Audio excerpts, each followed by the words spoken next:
नमस्कार, मैं हूं माधवी और आप देख रहे हैं स्वामी न्यूज। और अब समाचार विस्तार से। स्वामी न्यूज द्वारा आयोजित किया जा रहा कार्यक्रम सांसद आपके द्वार हर महीने के दूसरे रविवार को प्रसारित किया जाएगा, जिसके तहत सांसद भागीरथ चौधरी धरातलीय तौर पर शहर के लोगों से जुड़कर उनकी समस्या सुनेंगे और साथ ही उनके निवारण हेतु चर्चा भी की जाएगी। जिसके चलते आज सांसद भागीरथ चौधरी स्वामी न्यूज चैनल के माध्यम से जनता से जुड़े और लोगों की समस्या पर जल्द कार्रवाई करने की बात कही। लोगों का कहना है कि जो यहाँ का जो कुंदन नगर का इलाका है, जो वार्ड 60 है, उनका कहना है कि हमारे यहाँ पे डिस्पेंसरी नहीं है, हमारे यहाँ पे सरकारी अस्पताल नहीं है, हमारे यहाँ पर खेल का मैदान नहीं है। वास्तव में यहाँ डिस्पेंसरी बहुत महती आवश्यकता है। मैं गया हूँ वहाँ और मैंने देखा है ये कैंटोनमेंट बोर्ड एरिया होने की वजह से वाकई में इसमें थोड़ी प्रॉब्लम आ रही है। परंतु मैं रक्षा मंत्रालय से मिलकर वहाँ डिपार्टमेंट अधिकारियों से और मंत्री जी से मिलकर मैं कोशिश करूंगा कि कुंदनगर जो कैंटोनमेंट बोर्ड एरिया है उसके अंदर डिस्पेंसरी जल्दी से जल्दी खुलना चाहिए। स्वामी न्यूज द्वारा आयोजित किया जा रहा कार्यक्रम सांसद आपके द्वार हर महीने के दूसरे रविवार को प्रसारित किया जाएगा, जिसके तहत सांसद भागीरथ चौधरी धरातलीय तौर पर शहर के लोगों से जुड़कर उनकी समस्या सुनेंगे और साथ ही उनके निवारण हेतु चर्चा भी करेंगे। जिसके चलते आज सांसद भागीरथ चौधरी स्वामी न्यूज चैनल के माध्यम से जनता से जुड़े। इस दौरान जनता के प्रश्न मेरता अजमेर रेल मार्ग कब जुड़ेगा पर सांसद ने कहा कि केंद्र सरकार द्वारा प्रक्रिया पर अनुमति दे दी गई है, बस राज्य सरकार द्वारा भूमि प्रदान करना बाकी है। इस दौरान क्षेत्र में पानी की समस्या, वार्ड 60 कुंदन नगर में डिस्पेंसरी, सरकारी अस्पताल, खेल मैदान सहित आम सुविधाओं की कमी के प्रश्न पर सांसद ने जल्द समस्या का निवारण करने की बात कही। लोगों का कहना है कि जो यहाँ का जो कुंदन नगर का इलाका है, जो वार्ड 60 है, उनका कहना है कि हमारे यहाँ पे डिस्पेंसरी नहीं है, हमारे यहाँ पर सरकारी अस्पताल नहीं है, हमारे यहाँ पर खेल का मैदान नहीं है। वास्तव में यहाँ डिस्पेंसरी बहुत महती आवश्यकता है। मैं गया हूँ वहाँ और मैंने देखा है ये कैंटोनमेंट बोर्ड एरिया होने की वजह से वाकई में इसमें थोड़ी प्रॉब्लम आ रही है। परंतु मैं रक्षा मंत्रालय से मिलकर वहाँ डिपार्टमेंट अधिकारियों से और मंत्री जी से मिलकर मैं कोशिश करूंगा कि कुंदनगर जो कैंटोनमेंट बोर्ड एरिया है उसके अंदर डिस्पेंसरी जल्दी से जल्दी खुलना चाहिए। वास्तव में ये ज्वलंत समस्या इनकी और काफी टाइम से इनकी डिमांड है। मैं चाहता हूं कि जल्दी से जल्दी ये समस्या, मैं अभी इसको नोट कर रहा हूं और इस समस्या को मैं जल्दी से जल्दी पूरी कराने की कोशिश करूंगा। साथ ही अजमेर में हवाई अड्डे पर पहले विभिन्न फ्लाइट शुरू हुई, पर अब एक एयरलाइन सूरत से इंदौर की ही हवाई सेवाएं मिल रही है, जिसको लेकर भी प्रश्न किया गया, जिस पर भागीरथ चौधरी ने बताया कि ये संपूर्ण कार्य केंद्र की ओर से किया जाएगा, लेकिन और भी फ्लाइट चले और हवाई अड्डे का विस्तार हो, जिसको लेकर उनके द्वारा प्रयास किया जाएगा। देखिए भाई साहब, ये विषय सिर्फ केंद्र सरकार से जुड़ा हुआ है, इसमें मैं कहीं किसी को दोष देने की स्थिति नहीं है। परंतु मैं आपको वास्तविकता बता दूं, ये जो स्पाइस जेट कंपनी है इसको केंद्र सरकार ने 3 साल के लिए 1 पैसा का टैक्स नहीं, स्पाइस जेट कंपनी को पूरी रियायत थी, कुछ भी नहीं, 1 रुपया किराया नहीं, कुछ भी नहीं। स्पाइस जेट को 3 साल के लिए, और उसमें भी चाहे हैदराबाद हो, चाहे मुंबई हो, चाहे अहमदाबाद हो, चाहे दिल्ली हो, चाहे इंदौर हो, हर जगह सवारी, पूरे देश में जितने भी नए हवाई अड्डे बने, एयरपोर्ट बने, उसमें सबसे ज्यादा सवारियां यहां से मिलती थी, यात्री भार यहां से मिलता था। परंतु दुर्भाग्य की बात है कि स्पाइस जेट 3 साल का जो उनको छूट दी थी उसका लाभ उन्होंने ले लिया और अब वो आनाकानी करने लग गई। मैंने मंत्री जी को पत्र लिखा है और मैं परसों भी गया था, परंतु मंत्री जी बाहर थे, मेरा मिलान हो नहीं पाया है। मैं इसमें लगा हुआ हूं, मैं चाहता हूं ये राज्य तो चले ही, इस एयरपोर्ट का विस्तार हो और एक दिन ये अंतर्राष्ट्रीय हवाई अड्डा बने। इसके लिए सबसे बड़ी है तो समस्या अभी आ रही है, एक टुकड़ा की पहाड़ी है और एक प्रसार भारती जो गढ़वाना जो टावर है। इसमें मैंने इस विषय को पूरा लिया है। टुकड़ा की पहाड़ी को केंद्र सरकार ने स्वीकृति दे दी है, राज्य सरकार को उसकी कटिंग करनी है, उसके लिए केंद्र सरकार से जो फंडिंग है वो भी दे दी है, और तो अभी वो काम शुरू नहीं हुआ, जबकि फॉरेस्ट से यूनिवर्सिटी वगैरह सब हो गई। और प्रसार भारती ये ऐसा है कि इसमें 100 करोड़ रुपए की लागत है, वो कोई बात नहीं है, और तो प्रसार भारती वाले कह रहे हैं इसको 5 साल हटने में लगेगा। तो इसका अपन ने दूसरा रास्ता निकाला है, जो ये एयरपोर्ट है, जो इसका रनवे है, इस रनवे को आगे बढ़ाना है।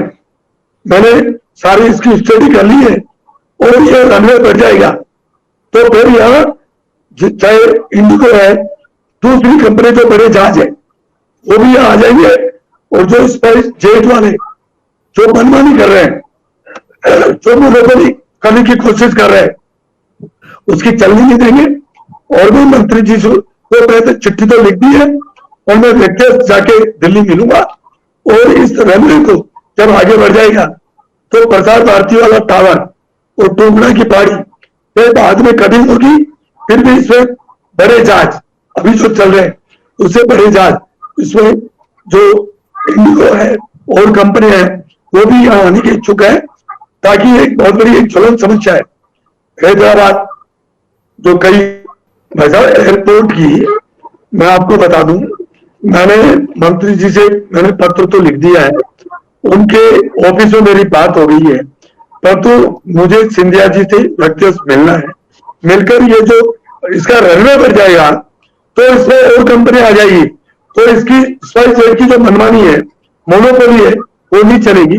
और ये पुष्कर में 12 तारीख को आयोजित होने वाली कर्नल बैसला के अस्थि विसर्जन कार्यक्रम को लेकर गुर्जर समाज सहित कई कार्यकर्ताओं का पुष्कर पहुंचने का सिलसिला शुरू हो चुका है, जिसके तहत पुष्कर मेला ग्राउंड को पूरे देश प्रदेश से आने वाले लोगों के लिए तैयार किया जा रहा है।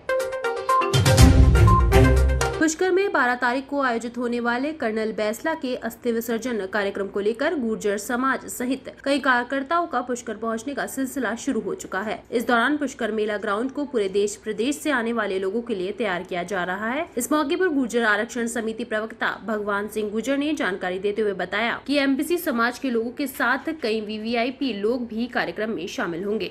इस मौके पर कई सांस्कृतिक और धार्मिक आयोजन किए जाएंगे।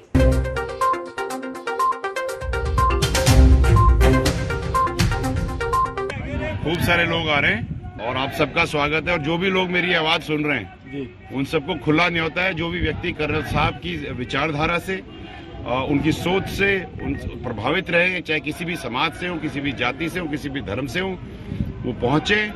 कल पुष्कर सरोवर में कर्नल साहब की अस्थियों का विसर्जन होगा, और हम चाहते हैं कि हर समाज का, हर धर्म का, हर जात का व्यक्ति जो कर्नल साहब से इत्तेफाक रखता हो वो आए और अपने हाथों से कर्नल साहब की अस्थियों का विसर्जन करे।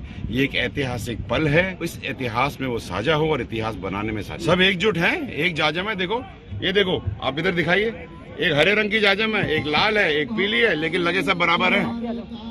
बड़ा सीधी बात है साहब। समाज के अलग अलग तरीके होते हैं रहने के, लेकिन पूरा एमबीसी समाज एक जाजम पर एकजुट है। इससे ज्यादा मैसेज और हो नहीं सकता। आरक्षण तो चालू है साहब, और जो चीज चालू है उस पर क्या चर्चा करनी। अगर रुकेगा तो चर्चा करें, लेकिन हाँ ये एक बात जरूर है कि 200 विधानसभाओं में से अगर 75 विधानसभाएं हम काबिज करते हैं और एमबीसी समाज को उनका राजनीतिक दायित्व नहीं मिलता है या रिप्रेजेंटेशन नहीं मिलता, तो वो चर्चा तो होगी। सामाजिक जाजम है, इस पर सब बातें होंगी। देखिए, एक बात आपको मैं बताऊं, एमबीसी समाज का एक ध्येय है, किसी से छुपा के कोई बात नहीं करते। समाज की जाजम पे पुरजोर तरीके से सच्चाई रखी जाती है। समाज डिसाइड करता है क्या करना, चाहे वो आरक्षण हो, चाहे राजनीतिक हो, चाहे बच्चों की पढ़ाई हो, चाहे कुरीतियाँ रोकने की बात हो, चाहे मृत्यु भोज रोकने की बात हो, हर चीज़ की बात समाज की जाजम पे की जाती है। वहाँ पर डिसीजन लिया जाता है, और इससे बड़ी महापंचायत और क्या हो सकती है, जहाँ पे कर्नल साहब की अस्थियाँ महापंचायत करा रही है और हम उसमें शामिल हो रहे हैं। इससे बड़ी बात और क्या हो सकती है। 11:30 बजे से यहाँ पर मेला ग्राउंड के अंदर हमारे जो अन्य क्षेत्रों से, कई प्रदेश से हमारे समाज के, एमबीसी समाज के जो कन्हैया दंगल, रागिनी और जो हमारी गुर्जर संस्कृति है उससे संबंधित जितने भी जो प्रस्तुति है यहाँ पर दी जाएगी। और शाम को यहाँ पर सांस्कृतिक आयोजन किया जाएगा। शाम को सांस्कृतिक आयोजन के साथ साथ हमारे जो भगवान देवनारायण है, हमारे गुर्जर समाज के जो इष्ट देवता हैं, उनकी जो है फड़ का वाचन किया जाएगा। और पूरे रात भर ये आयोजन चलेगा, जिसमें धार्मिक आयोजन भी यहाँ पर आयोजित किए जाएंगे। उसके अलावा कल प्रातः 9:15 बजे हमारे जो आरक्षण संघर्ष समिति के जो संयोजक थे आदरणीय कर्नल जी बैसला साहब, उनकी मूर्ति का अनावरण गुर्जर भवन में किया जाएगा। उसके पश्चात 11:30 बजे यहाँ पर मेला ग्राउंड के अंदर एक सामाजिक सभा, विशाल आम सभा यहाँ पर होगी। उसमें हमारे गुर्जर समाज के जितने भी जो जनप्रतिनिधि हैं, चाहे वो जीते हुए हों, चाहे हारे हुए, जो MLAs, MPs हैं, गवर्नर हैं, देश व प्रदेश के जो गुर्जर समाज के लोग हैं वो यहाँ पर पधारेंगे और हमारे MBC समाज के सभी लोग यहाँ ज्यादा से ज्यादा संख्या में यहाँ पर एकत्रित होकर के एक अच्छा संदेश गुर्जर समाज को एक सूत्रता में पिरोने का संदेश यहाँ से लेकर के जाएंगे। और बहुत ही व्यवस्थित रूप से भोजन की जो व्यवस्था जिले के गुर्जर समाज की ओर से सामूहिक रूप से यहाँ पर की गई है। और किसी भी गुर्जर समाज जो हमारी राजस्थान की परंपरा है अतिथि देवो भव, उसके अनुरूप ही हमने गुर्जर समाज अजमेर ने भोजन की यहाँ पर बहुत ही व्यवस्थित रूप से व्यवस्था करी है। भोजन के अंदर हमने देसी घी के अंदर हलवा बनाया है, उसके अलावा पूरी और दाल का यहाँ पर भोजन की व्यवस्था, और सवेरे हमने चाय और जो है यहाँ पर पोहे का जो है नाश्ता यहाँ पर रखा है समाज के लोगों के लिए। और पानी वगैरह सबकी व्यवस्थित रूप से हमने पलक पावड़े बिछा करके जो पूरे देश और प्रदेश से गुर्जर समाज के लोग यहाँ पर एकत्रित हो रहे हैं, उनके पलक पावड़े बिछा करके अजमेर का गुर्जर समाज पूरी तन्मयता के साथ में उनके डॉक्टर हेडगेवार स्मृति पन्यास अजमेर द्वारा राष्ट्रीय स्वयंसेवक संघ अजमेर के संयुक्त तत्वावधान में तोपदड़ा खेल मैदान पर गर्जना 2022 का आयोजन किया गया। इस मौके पर महानगर संचालक खाजूलाल चौहान ने जानकारी देते हुए बताया कि संघ की शाखाओं पर नियमित रूप से कई प्रकार के खेल होते हैं, लेकिन देश की परिस्थिति और भविष्य की चुनौतियों को ध्यान में रखते हुए इस खेल में युवाओं को कष्ट साध्य जीवन और बाधाओं को पार करने का निकटतम अनुभव दिया गया। डॉक्टर हेडगेवार स्मृति प्रन्यास अजमेर तथा राष्ट्रीय स्वयंसेवक संघ अजमेर के संयुक्त तत्वावधान में आज तोपदड़ा खेल मैदान पर गर्जना 2022 का आयोजन किया गया। इस दौरान विभाग प्रचारक शिवराज ने कार्यक्रम को लेकर अपने विचार व्यक्त किए। इस मौके पर महानगर संघ चालक खाजूलाल चौहान ने गर्जना 2022 के बारे में जानकारी देते हुए बताया कि संघ की शाखाओं पर तो नियमित रूप से कई प्रकार के खेल होते ही हैं, लेकिन देश की परिस्थिति और भविष्य की चुनौतियों को ध्यान में रखते हुए युवाओं को कष्ट साध्य जीवन और बाधाओं को पार करने का निकटतम अनुभव देने के लिए इस प्रकार के साहसिक खेल का आयोजन गर्जना 2022 के नाम से किया गया है। इस बड़े खेल मैदान अजमेर में 1200 से अधिक युवाओं ने विभिन्न प्रकार की बाधाओं को पार किया।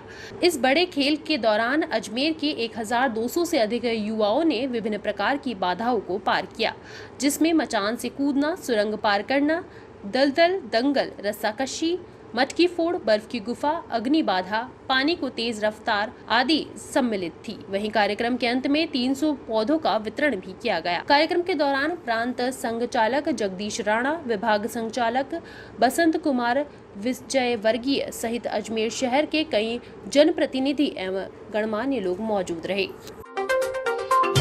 अजमेर जिले के मसूदा कांग्रेस विधायक राकेश पारिक पायलट पर दिए बयान के चलते सुर्खियों में आ गए। इसका एक वीडियो सोशल मीडिया पर जमकर वायरल हो रहा है, जो मसूदा के देवमाली गांव का है। यहाँ 3 सितंबर को आयोजित भजन संध्या में विधायक ने बयान दिया था, जिसके चलते दूसरे खेमे में चुप्पी बनी हुई है। लेकिन पायलट साहब के अगर मेरी चमड़ी का एक खून का कतरा भी जरूरत पड़े तो उस नेता के लिए देने को तैयार है। इतना प्यारा नेता भगवान ने दिया। राजस्थान में पायलट गुट की ओर से हो रही लगातार बयानबाजी को राजनीतिक एक्सपर्ट बदलाव के संकेत मान रहे हैं। बीते करीब 20 दिन से पायलट गुट के अलग अलग विधायक सार्वजनिक मंचों से उन्हें सीएम बनाने और सचिन की तारीफ में खुलकर बोल रहे हैं। इस लिस्ट में नया नाम जुड़ा है मसूदा विधायक राकेश पारिक का। उन्होंने कहा कि मैं पायलट के लिए खून का एक एक कतरा दे सकता हूं। वहीं दूसरे खेमे में चुप्पी नजर आ रही है। ये उस माहौल में हो रहा है जब अगले महीने भारत जोड़ो यात्रा राजस्थान आ रही है और कांग्रेस अध्यक्ष का चुनाव होना है।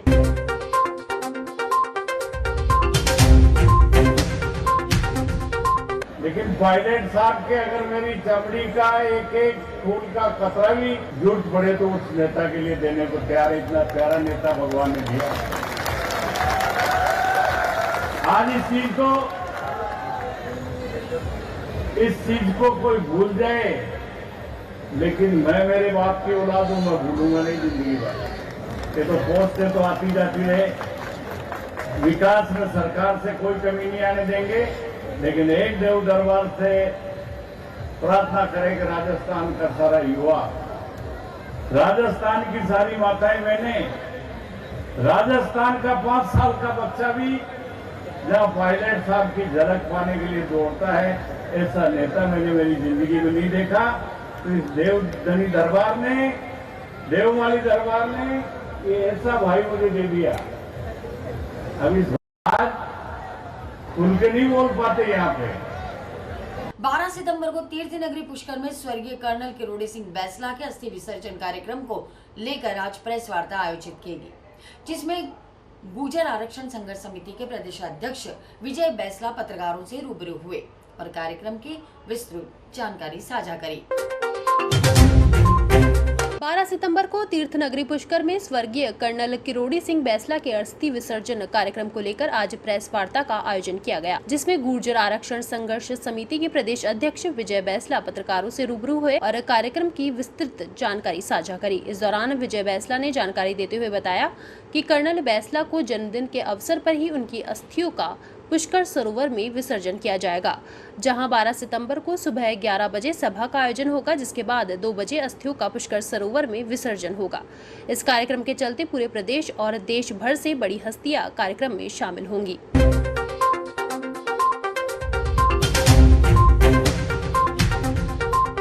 कर्नल बैसला जी का जन्मदिन है और जिस दिन कर्नल साहब ने अपनी पहली किलकारी ली थी, उसी दिन उनकी अस्थियों का विसर्जन पुष्कर राज में किया जाएगा। हम पूरे राजस्थान के लोगों को, पूरे भारत के लोगों को न्योता दे रहे हैं, जिस भी व्यक्ति का सोच विचारधारा कर्नल बैसला साहब के साथ रही हो, जिसकी भी ज़िंदगी में कर्नल बैसला साहब ने कोई फ़र्क किया हो, कहीं टच किया हो, या कोई भी व्यक्ति कर्नल साहब के सानिध्य में आया हो और विचारधारा से लैस रहा हो, उन सबको हमारी तरफ से न्योता है। कल 2 बजे विसर्जन होगा और जो सभा होगी वो सुबह 11 बजे से शुरू होगी। हमारी तरफ से निवेदन है कि आप सब आएँ, हाथ जोड़ के निवेदन है, इनविटेशन है, आप आएँ और कर्नल साहब की अस्थियों का विसर्जन अपने हाथों से करें। ये जो अस्थि विसर्जन का कार्यक्रम है, ये पुष्कर में होगा, 52 घाटों से होगा। इस कार्यक्रम में सर्व समाज आ रहा है। एमबीसी समाज मेरे हिसाब से, जो मुझे समझ में आया, लाखों की तादाद में पुष्कर राज पहुंच रहा है। गणमान्य व्यक्तियों में जिनकी कन्फर्मेशंस अभी तक आ चुकी हैं, उसमें जयंत चौधरी जी हैं, अतुल प्रधान जी हैं, धीरज जी हैं, और अशोक चांदना जी हैं, शकुंतला रावत जी हैं, और फिर राजेंद्र राठौर जी हैं, ओम बिरला जी आ रहे हैं, और देवनानी जी आ रहे हैं, अरुण चतुर्वेदी जी आ रहे हैं, सतीश पूनिया जी आ रहे हैं, अरुण सिंह जी आ रहे हैं, और सीएम साहब की तरफ से भी इंफॉर्मेशन आनी अभी बाकी है, मेरे ख्याल से वो आ रहे हैं। काफ़ी सारे लोग आ रहे हैं और जैसे जैसे हर आधे घंटे 1 घंटे में हमें पता चलता है कि आप भी पहुंच गए और आप भी पहुंच गए, तो ये काफ़ी सारे लोग हैं कि कर्नल साहब की रिलेशनशिप किसी एक अमुक पॉलिटिकल पार्टी से नहीं रही, और ये जो प्रोग्राम है ये अपॉलिटिकल प्रोग्राम है, सबको न्योता दिया गया, सब आ रहे हैं, सतपाल मलिक जी भी आ रहे हैं। ये जो इतने लाखों लोग यहाँ पर 2 कार्य होंगे। एक कार्य तो कर्नल साहब की अस्थि विसर्जन होगा, उनको श्रद्धांजलि दी जाएगी और उनके दिए हुए करे हुए कामों को आगे बढ़ाया जाएगा। दूसरा, ये पूरे समाज का महाकुंभ भी, या मैं अगर आपको कहूँ कि कर्नल साहब की आखिरी महापंचायत भी है, और इस महापंचायत में पूरा समाज एक जाजम पे बैठ करके सामाजिक और राजनीतिक दोनों चीज़ों का निर्णय लेगा, आगे क्या करना है और कैसे करना है। क्योंकि आप देखिए कि जहाँ पर 200 विधानसभाओं में से अगर 75 विधानसभाओं को काबिज करने वाला समाज है और उसको उस परसेंटेज में रिप्रेजेंटेशन नहीं मिलता है, तो something is not right somewhere which needs to be corrected. And it is an appeal to all the political parties. हर एक पॉलिटिकल पार्टी को हमारी तरफ से अपील है, निवेदन है कि जहाँ त्रुटि हो रही है, जहाँ गलत हो रहा है, उसको ठीक करें, जिससे कि हम सब आगे चल के समन्वय से। राजस्थान में जातियों के अलावा कौन सा इलेक्शन होता है, ये ऑन रिकॉर्ड मैं कह रहा हूँ। जब पॉलिटिकल पार्टीज़ अपनी संगठन बनाती हैं या कोई प्रकोष्ठ बनाती हैं तो उसमें अखबार में आता है बड़ा बड़ा, इस बार अमुक पॉलिटिकल पार्टी ने जातीय समीकरण साध लिया। जरूरत क्या है? अगर पॉलिटिकल पार्टी की बात थी तो फिर जातीय समीकरण साधने की जरूरत क्या थी? Point is in Rajasthan specifically सारी राजनीति जातियों की होती है और हम तो 75 विधानसभाओं को काबिज करते, 31,000 से लेकर के 78,000 वोट हैं हमारे एमबीसी समाज के, ऑन रिकॉर्ड है। हमने तो बूथ वाइज कैलकुलेट कर रखे हैं। ये काम हमने आज सुबह उठ करके नहीं करा है, हम पिछले 4 साल से इस कार्य में लगे हैं और आज हमने ये कहा है कि भाई हमें हमारा रिप्रेजेंटेशन दीजिए। ज़रूरी नहीं है आप सारे टिकट हमें दो ना, हमें रिप्रेजेंटेशन तो दो, हमारी बात तो सुनो। बात कोई सुनने वाला ही नहीं, हमारे पास रिप्रेजेंटेशन ही नहीं है, संगठन में जगह ही नहीं है, हम भीड़ तंत्र नहीं है साहब। Please don't use us to get people into your place. NBC में 5 जातियां हैं जी, गुर्जर समाज, हम हर एक पार्टी से पार्टी गुर्जर समाज की बात ही नहीं करेंगे। मैं गुर्जर समाज की कर रहा हूं, आप भी समाज की कर रहे हैं। नहीं, मैं बताता हूँ आपको, गुर्जर समाज एमबीसी समाज से अलग नहीं है। मेरा पद है गुर्जर आरक्षण संघर्ष समिति। मैं बता रहा हूँ कि जब ये आरक्षण संघर्ष समिति शुरू हुई थी तब गुर्जर लड़ रहे थे, ठीक है। नाम केवल वही है, कार्य पूरा एमबीसी समाज का होता है। एमबीसी समाज के रिप्रेजेंटेटिव्स अभी गाड़ियों में हैं, पहुंच रहे हैं। आप हमारी विचारधारा में अलग नहीं है। अगर आप ये कहेंगे कि यहाँ पर ये बैठा है और ये नहीं बैठा है, कोई फर्क नहीं है हमारे में। डिसीजन सारे एक ही जाजम पे एक साथ हो, चाहे मैं डिसीजन ले लूँ, चाहे गडरिया समाज के भाई साहब ले लें, चाहे दुष्यंत ले लें, चाहे कोई और सुरेश ले लें बंजारे के। हमारे शहर में जिला जिम्नास्टिक संघ की वार्षिक बैठक का आज मिराज मॉल में आयोजन किया गया। इस दौरान आगामी 4 वर्षों के लिए कार्यकारिणी का गठन हुआ। इस मौके पर जिम्नास्टिक खेल से जुड़ी सभी सुविधाएं शहर को उपलब्ध हो सके, इस पर चर्चा की गई। आज शहर में जिला जिम्नास्टिक संघ की वार्षिक बैठक का मिराज मॉल में आयोजन किया गया। इस दौरान आगामी 4 वर्षों के लिए कार्यकारिणी का गठन हुआ। इस बैठक में आगामी जिला स्तरीय प्रतियोगिताओं, साथ ही जिम्नास्टिक खेल से जुड़ी सभी सुविधा शहर को उपलब्ध हो सके, इस पर चर्चा की गई। आज जिला ओलंपिक संघ के वार्षिक बैठक थी, साधारण बैठक, जिसके अंदर आगामी 4 वर्षों के लिए निर्वाचन प्रक्रिया का पूर्ण किया गया और नई जो कार्यकारिणी बनी उसमें पुष्कर नगर पालिका के जो चेयरमैन है आदरणीय श्री कमल जी पाठक, उनको अध्यक्ष चुना गया तथा अरविंद जी पाराशर को सेक्रेटरी जनरल चुना गया। इसी के साथ नई कार्यकारिणी भी बनी है जिला और इसमें जिला ओलंपिक संघ की तरफ से ऑब्जर्वर के रूप में मैं उपस्थित था और वार्षिक अगले 4 साल के लिए ये कार्यकारिणी कार्यरत रहेगी। इसके अंदर राज्य स्तरीय जो जिम्नास्टिक एसोसिएशन है उनके मुंद्रा जी पर्यवेक्षक के रूप में यहाँ उपस्थित थे। जिला खेल की तरफ से यहाँ पे आज ऑब्जर्वर किन्हीं कारणों से उपस्थित रहे, लेकिन शांतिपूर्वक निर्विरोध चुनाव हुए और इसमें किसी प्रकार के कोई कोई गतिरोध नहीं था। और अरविंद जी पाराशर जो कि नवनियुक्त सेक्रेटरी हैं, उन्होंने संचालन किया था। धन्यवाद ज्ञापित किया। आज साधारण सभा जिला जिम्नास्टिक संघ की नया ठिकाना मिराज मॉल में संपन्न हुई, जिसमें आगामी 4 वर्षों के लिए नई कार्यकारिणी का गठन हुआ। इसमें अध्यक्ष पद पर श्री कमल पाठक सुशोभित हुए, उपाध्यक्ष पद पर श्री धर्मेंद्र सिंह चौहान पंचम और सचिव पद पर अरविंद पाराशर, कोषाध्यक्ष पद पर। तो ये पूरा विधिवत तरीके से चुनाव हुए थे, जिसमें चुनाव अधिकारी श्री निरंजन कुमार व्याख्याता सावंतरी राजपूत माध्यमिक विद्यालय को नियुक्त किया गया था 18 तारीख को, और पूरा 21 दिन का नोटिस सर्व करके सारी सूचियां जारी हुई। उसके बाद नाम निर्देशन पत्र जारी हुए और सभी जो प्रारूप होते हैं चुनाव को उनको पूरा करके आज निर्विरोध रूप से संपन्न कराया गया। सर, अभी साधारण सभा की हमारी मीटिंग हुई, जिसमें सभी ने कार्यकारिणी सदस्यों ने मिलकर यह तय करा कि आगामी 17 से लेकर 20 अक्टूबर तक पुष्कर में पुरुष वर्ग का ऑफिशियल टेस्ट जो हमारा नेशनल लेवल का होता है वो संपन्न कराया जाएगा एवं आगामी जिला स्तरीय प्रतियोगिताएं कहाँ पे आयोजित होगी उस संदर्भ में भी चर्चा करी और अजमेर जिले को जिम्नास्ट को सभी प्रकार की सुविधाएं मिले, ऐसे कार्य हेतु आगे कार्यकारिणी अपनी कोशिश करेगी। शुभकामनाओं के लिए समर्पित पंक्तियां हैं कि मंगल गायन की धुन लेकर नुपुर पाए झंकारों पर हम हैं समर्पित इन शब्दों से, हम हैं समर्पित। मैं इन सब कार्यकारिणी के जो सदस्य निर्वाचित हुए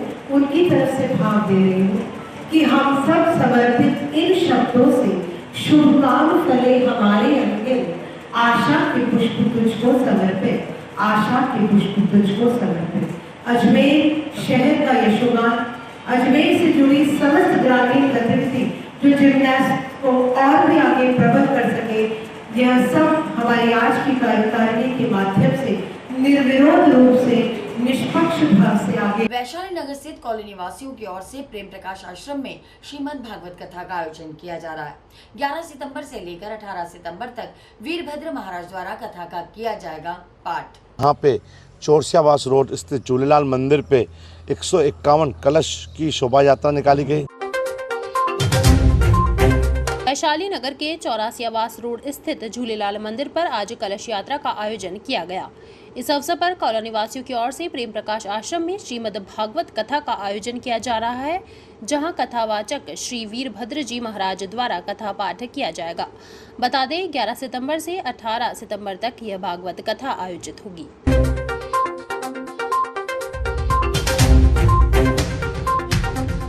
आज यहाँ पे चौरसियावास रोड स्थित झूलेलाल मंदिर पे 151 कलश की शोभा यात्रा निकाली गई, जिसमें हमारी मातृशक्तियों ने पहले तो वहाँ पे संगीत का कार्यक्रम रखा गया।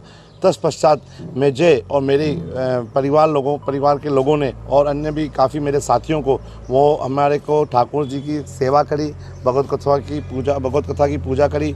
उसके पश्चात हमने यहाँ से झूलेलाल चौरसियावास से रोड से लेकर प्रेम प्रकाश तक शोभा यात्रा निकाली, जिसमें अभियंता नगर में भी काफ़ी धूमधाम से निकले, काफ़ी जगह भव्य स्वागत हुआ और प्रेम प्रकाश में आके समापन किया। और आज 1 बजे से लेकर डेली 7 दिन तक 18 तारीख तक हमारे गुरुदेव श्री वीरभद्र जी गोकुलधाम आश्रम वाले जो हैं उनकी तरफ से बहुत बढ़िया कथा का आयोजन चल रहा है। मैं आपके चैनल के माध्यम से सभी शहरवासियों को एक विनती करता हूं कि इस कथा का लाभ लें, पुण्य कमाएं। और आपको जैसे कि पता अभी पितृ पक्ष चल रहा है, तो काफ़ी जनों में जैसे हमने भी आज अपने पितरों को यहाँ पे विराजमान किया और मेरे 2 साथियों ने भी विराजमान किया है अपने पितरों को कि वो कथा सुने और उनको भी वहाँ पे मुक्ति प्राप्त हुए।